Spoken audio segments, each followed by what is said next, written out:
Who's that? Commander Claw. Who's bad? Commander Hey, Claw. welcome to episode 4 of Edge of Eternity spoiler season that I got going on. Hopefully, you guys have watched episodes 1, 2, and 3. If not, make sure you check those out and comment on any of the cards that you think here are going to be fire or not fire or too expensive or not expensive. Without further ado, let's get started.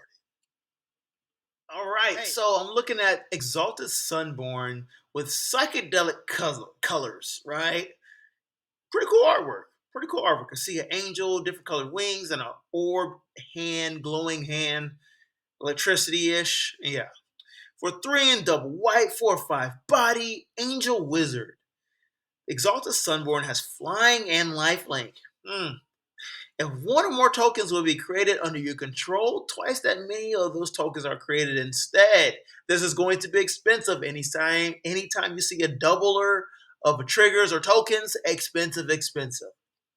Then Exalted Sunborn has Warp for 1 and a white. Oh my god, okay.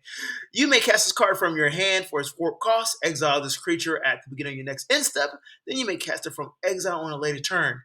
Just like I described the Starfield Vocalist, this is really good for its Warp cost. So the way I look at it is, on that turn, you want to do double in the tokens. You just pay 2 mana for its Warp cost, and you put Exalted Sunborn onto the battlefield. Then you do whatever triggers you need to do to create tokens in order to double those tokens, right? Then at the beginning of your end step, you just exile this creature. It's protected because it's exiled and is far, far and away from the game of Magic. And you can cast it on a later turn for 5 mana. And you're probably going to do that when your board state is ready to have overflowing value. That's the way I look at this card. Otherwise, it's a solid 4/5 flying with lifelink. Yeah, that's what angels usually do. But this warp ability is what makes these cards powerful. This is gonna be. I can see this being a $30 card. Yeah. Hopefully, you guys crack it in a booster pack. Otherwise, get ready to come out them pockets. Okay, so we got Slivers coming back. A Thrumming Hive Pool for 6 mana artifact. Affinity for Slivers. The spell costs 1 less to cast for each sliver you control. Slivers you control have double strike and haste. At the beginning of your upkeep, create 2 1/1 colorless silver creature tokens. Let me read this flavor text here. It says, I'll never escape this rock, but I fear they will. Decrypted log 4.11. Oh my god, this is like Alien Covenant, but with slivers. Uh, at the beginning of upkeep, make 2 1/1s and they have haste and double strike. If you never played slivers before, slivers are very powerful creature types. They're all colors and they just scale powerfully. And really, the only way to get rid of them is through board wipes. The problem is, one sliver does something like give all slivers double strike. Then another sliver, maybe it's mono white, gives all slivers +1/+1. Then maybe the blue sliver gives all slivers unblockability. That's why slivers are a problem. That's why they're hated so much. I actually want to know, anybody who watched this video, comment below if you actually own a Sliver Queen. I would actually like to know. I still think that card is awesome. Super throwback. I think it's like $200 right now. Still, but Sliver Queen, I remember seeing it back in the day. Haven't seen it in a while. If I had to guess the price of this card, I'm saying 15. I'm saying 15. Yeah. And with that being said, there's probably another sliver coming out in this set. Yeah. We have a 5-colored legendary spacecraft commander. This is going to be interesting here. 5 colors, Wooborg, okay, legendary artifact spacecraft. When Infinite Guideline Station enters, create a tap 2/2 colorless robot artifact creature token for each multicolored permanent you control. Station, okay. You got to tap another creature you control, put charge counters equal to its power on the spacecraft. Station only has a sorcery if it's an artifact creature at 12 plus. That means it can have flying, When Infinite Guideline Station attacks, draw a card for each multicolored permanent you control, and it is a 7/15 flyer when it's stationed. So it looks like when you cast it, if you have enough multicolored permanents on the battlefield, you make robots that pretty much you need at least six to station it and to put it online. So that's the way I look at it. That's a pretty cool type of game design. What multicolor spells can you put early onto the battlefield in order to cast Infinite Guideline Station?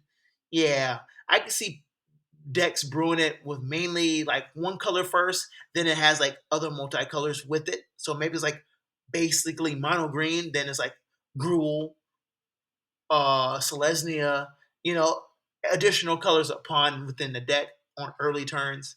Um, then definitely if you're working with all five colors, you can double the counters that are put on it with green, or even double the amount of colorless robot artifact creature tokens that enter the battlefield. We just got done talking about the angel that doubles those tokens.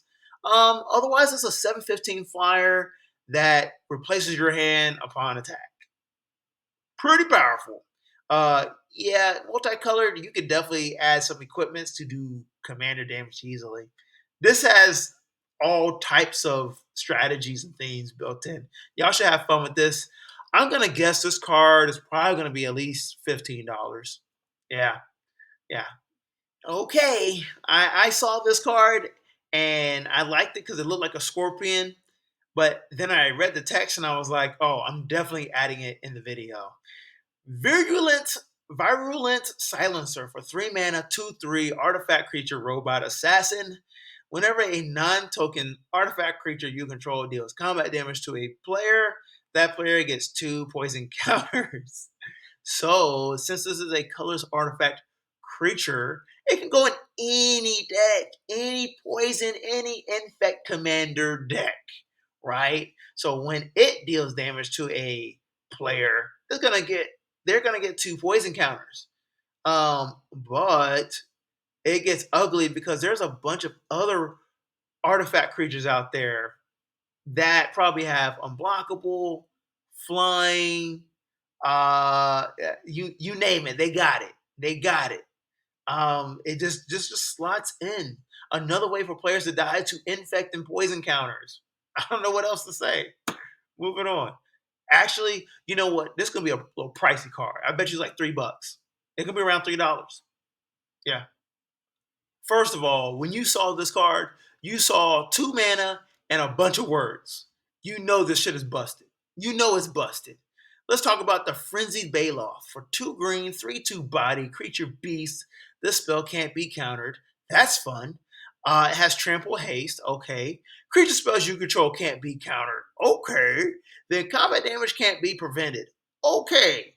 So there's not a lot to unpack. Everything's getting through. Everything is getting through. Um, I'm surprised they said this spell can't be countered. So they're probably, I don't know what they're thinking for having this double green. This spell can't be countered. What deck would actually be very beneficial for creature spells not being countered? That's double green or mono green. Hmm. Probably wouldn't be putting this in a mono green deck, actually. This is definitely going to 99 of any commander, of any commander, as long as it has green. Yeah, that is the problem. All you got to do is tap double green, and combat damage can't be prevented, creature spells you control can't be prevented, and this spell can't be countered. That's all I have to say about this. This could be an auto include. This is probably like, I don't want to say it, CEDH.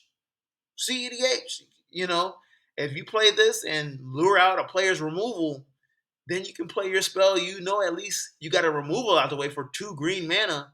This is a nice little bait card. Yeah. If I had to guess the price, I'm going with $10. Easy 10. Look, thank you for watching so far. If you made it to episode 4, episode 5 will be coming out soon for all these Edge of Eternity spoilers. I'm trying to put my opinion out there about these cards. I like the set so far. You know, it's sci-fi, so I'm guilty for it. I think the slivers in my mind feels like alien, and I think it'd be pretty cool if they had a creature that looked like Predator. Maybe they might make a Universes Beyond with Predator. You know, you would get that. Don't even roll your eyes saying Universes Beyond is not cool with Predator lore. Anyways, thank you for watching. Make sure you subscribe if you haven't. Otherwise, like and share your opinion on the video.